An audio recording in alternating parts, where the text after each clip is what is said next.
रामायण का नाम सुनते ही हम सबके जहन में भगवान राम, माता सीता, बजरंगबली हनुमान और रावण का नाम आता है। और रावण के बिना तो रामायण अधूरी है। लेकिन रामायण का एक ऐसा पात्र है जिसको हम सब भूल जाते हैं, और वो थी रावण की पत्नी मंदोदरी। जब भी हम मंदोदरी का नाम लेते हैं तो हम सब यही सोचते हैं कि मंदोदरी रावण की पत्नी थी, लंका की पटरानी थी और वो बहुत ही ऐशो आराम वाली जिंदगी जीती। लेकिन सवाल ये आता है, आखिर कौन थी मंदोदरी, कहाँ से आई थी, और क्या उन्होंने सच में विभीषण से दूसरा विवाह किया था?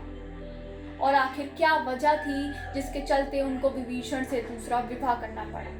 और आखिर क्यों माता पार्वती ने मंदोदरी को श्राप दिया था? तो चलिए जानते हैं इन सारे सवालों के जवाब। नमस्कार, आप देख रहे हैं पोस्टफुल न्यूज एंड मीडिया और मैं आपके साथ सलोनी सर। कौन थी मंदोदरी? हिंदू पुराणों में वर्णित एक कथा के अनुसार एक बार मधुरा नाम की अप्सरा कैलाश पर्वत पर भगवान शिव से मिलने आई। कैलाश में देवी पार्वती को ना पाकर वह भगवान शिव को आकर्षित करने का प्रयास करने लगी।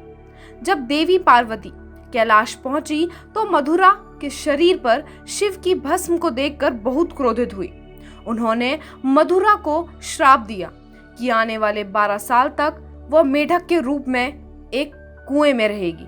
कैसे बनी मधुरा से मंदोदरी? उसी दौरान कैलाश में असुर राज मायासुर और उसकी पत्नी कैलाश में तपस्या कर रहे थे। वे दोनों एक पुत्री प्राप्ति के लिए तपस्या कर रहे थे। 12 साल के कठिन तप के बाद जब मंदोदरी उनके वास्तविक रूप में आई तो कुएं में ही रोने लगी।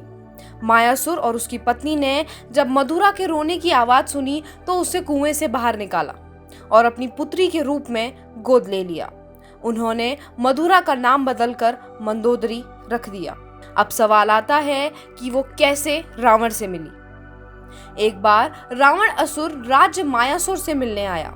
वह मंदोदरी के रूप पर अत्यंत मोहित हो गया और उसने मायासुर के सामने उससे शादी करने की इच्छा प्रकट की। मायासुर ने रावण के इस प्रस्ताव को ठुकरा दिया, लेकिन बाद में रावण जबरन मंदोदरी को उठा ले गया।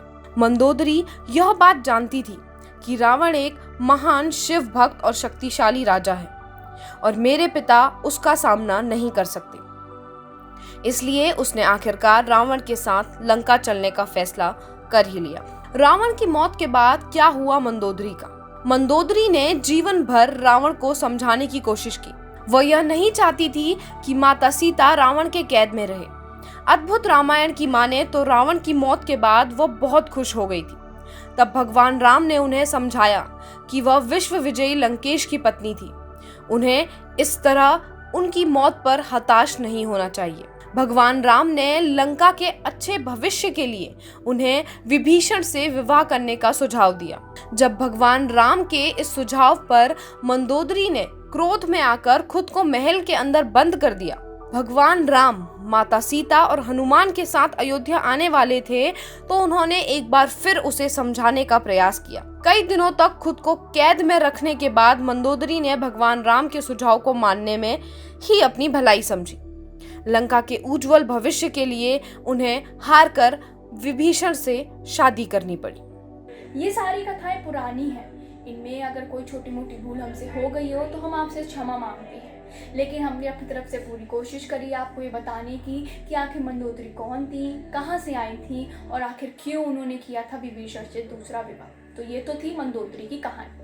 इतना ही नहीं, रामायण अभी हाल ही के दिनों में टीवी पर प्रकाशित भी हुई थी, जिसने सबसे ज़्यादा टीआरपी हासिल की थी। ऐसी और वीडियोस के लिए आप जुड़े रहें पोस्टफुल न्यूज़ एंड मीडिया के साथ। अगर आप ये वीडियो फेसबुक पर देख रहे हैं तो हमारे फेसबुक पेज को लाइक करें, और अगर आप ये वीडियो यूट्यूब पर देख रहे हैं तो हमारे चैनल पोस्टफुल न्यूज़ एंड मीडिया को सब्सक्राइब करें और साथ ही बेल आइकन भी दबा दें, ताकि हम कोई भी ऐसा वीडियो अपडेट करेंगे तो उसका नोटिफिकेशन आपके पास सबसे पहले आ जाए। Thank you.